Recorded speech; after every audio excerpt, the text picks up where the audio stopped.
Congress party ఆయన కల్వకుంట మన ఆయన పేరు హరీష్ రావు గారు అఫిడవిట్లు చూస్తే తెలుస్తా అండి.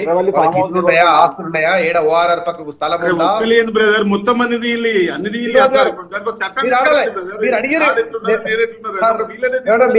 మీ అనుభవం అంత వయసు లేదు మాకు, జర మాకు కూడా అవకాశం ఇవ్వండి.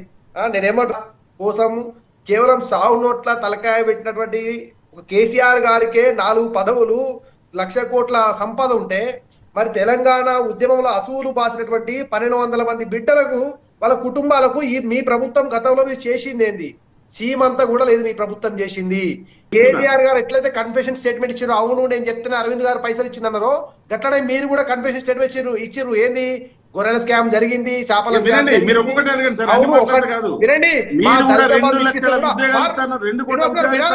వినాలే వినాలే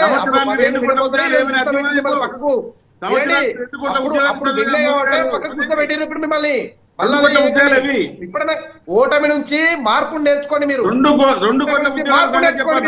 వినాలే, ఫస్ట్ వినాలే కదా. గతంలో మీ దళిత బంధువులో కూడా, మీ దళిత బంధులో ఎమ్మెల్యేలు ఎమ్మెల్యే పిఏలు 1,00,000, 2,00,000 తీసుకొని సిఫారసులు చేస్తున్నారని చెప్పి తెలిసి కేసీఆర్ గారు పిలిచి తిట్టిర్రు అని చెప్పేసి మీ అధికార పత్రికలు వచ్చింది. వచ్చిందా రాలేదా సీరణ? తప్పేం కాదు కదా. ఎట్లా కాదన్నా?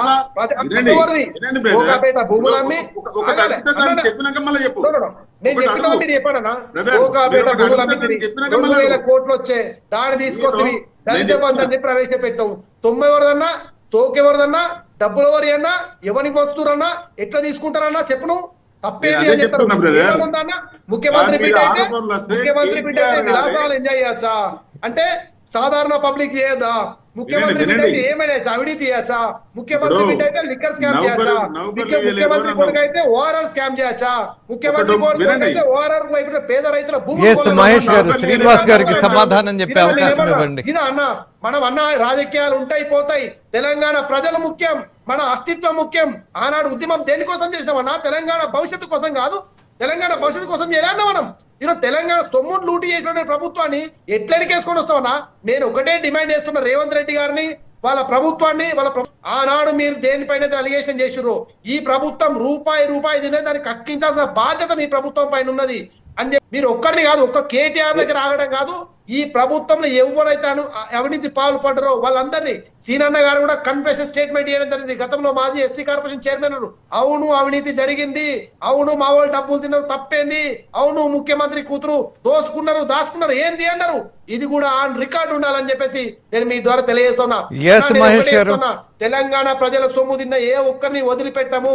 ఒకవేళ టిఆర్ఎస్ ను కాంగ్రెస్ వదిలిపెట్టినా ఆయన రంగా నేను బిల్లా నేనేమంటున్నా, ఆయన చేసిండు నేను వదిలిపెట్టా, ఆయన నేను ఇచ్చినట్టు చేస్తాను, వేసినట్టు అని చెప్పేసి ఈ ప్రభుత్వం అనుకుంటే, తెలంగాణ ప్రజలు పుట్టడానికంటే ముందే ఈ తెలంగాణ లోపల తిరుగుబాటు ప్రశ్నించే తత్వం పుట్టిన తర్వాతనే తెలంగాణ అనే పదము, తెలంగాణ ప్రజలు పుట్టిరు. అంటే అంత పోరాట ఈ రాష్ట్రం కాబట్టి మహేష్ గారు ఉన్నటువంటి ప్రభుత్వాన్ని పొందబెట్టిరు. ఒకవేళ ప్రజా అభిష్టానికి వ్యతిరేకంగా పోతే ఏ ప్రభుత్వాన్ని కూడా ఉంచరు, కూకటి పేర్లతో పీకేస్తారని ఈ సందర్భంగా తెలియజేస్తాం.